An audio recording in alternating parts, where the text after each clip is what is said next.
Hello everyone, good morning জানিয়ে আমার ভিডিওটা স্টার্ট করলাম। আর আমি কিন্তু আজকে ঘুম থেকে উঠেই হোম থিয়েটারে গান চালিয়েছিলাম, সেটাই দেখাচ্ছি। একদম বিছানা টিছানা সব ঠিক করতে হবে। সকালের জলখাবারে আছে লুচি আর আলুর তরকারি, তারপরে কিন্তু আমি রান্না করতে চলে এসেছি এই গরমের মধ্যে।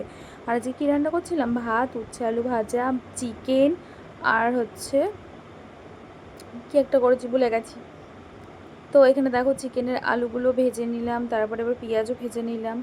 তারপরে কিন্তু আমি এখানে পেঁয়াজটাকে ভালোভাবে ভাজা হয়ে যাওয়ার পর মাংসগুলোও ধুয়ে নিয়েছিলাম, তো সেটাই দেখাচ্ছিলাম। মাংসর মশলাও কমপ্লিট, এবার শুধু পেঁয়াজের মধ্যে দিয়ে কষানোর পালা।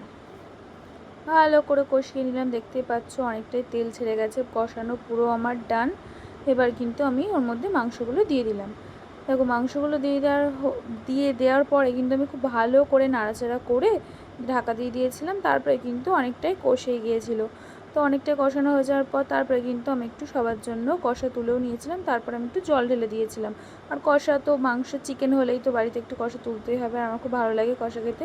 যেহেতু গরম পড়েছিল খুব, তাই বরের জন্য একটু শরবতও বানিয়ে রাখছিলাম। তো আজ লাঞ্চের মেনু ভাত, উচ্ছে আলু ভাজা, আর ছিল শাক ভাজা, নোটের শাক ভাজা ছিল, আর হচ্ছে এদিকে চিকেন কষা ছিল। ব্যাস এটাই আজকের আমাদের মেনু। আর চিকেনটাও কিন্তু খেতে অনেক টেস্টি হয়েছিল। তারপরে কিন্তু রান্না হয়ে যাওয়ার পরে যেসব কাজকর্ম থাকে সেগুলো হচ্ছে গ্যাস আর কি মোছা, তারপরে বাসন টাসন মাজা। শাশুড়িমা বাসনগুলো মাজবে, আমি ঘরটা মুছবো। দেখেছো ঘরের কি হাল দেখো। তো এখন কিছু করার নেই, কাজ করতে হবে। এখন শুধু রান্না করলেই হবে না, রান্নার পরে কিন্তু এখনও ঘর মোছা, স্নান করব, পুজো করব, সেগুলোও রয়েছে, সেটাই বলছিলাম। দেখো তারপরে আমার আবার বড় চলে এসছে, তাকে আবার খেতেও দিয়ে দিলাম। ও আবার একটু খেয়েও নিল, আবার একটু কষা রেখেছিলাম ওর জন্য। আর দেখেছো বাচ্চাদের মতন ফোন দেখতে দেখতে খায়, এই অভ্যাসটা আমার একদম ভালো লাগে না, কী বলবো। তারপরে কিন্তু এই গরমের দিনে যদি হয় একটু দুপুরবেলায় আম, তো ভালোই হয়। আমার এরকম কাঁচাও না, না পাকাও, এরকম আম খেতে কিন্তু আমার বেশ ভালো লাগে।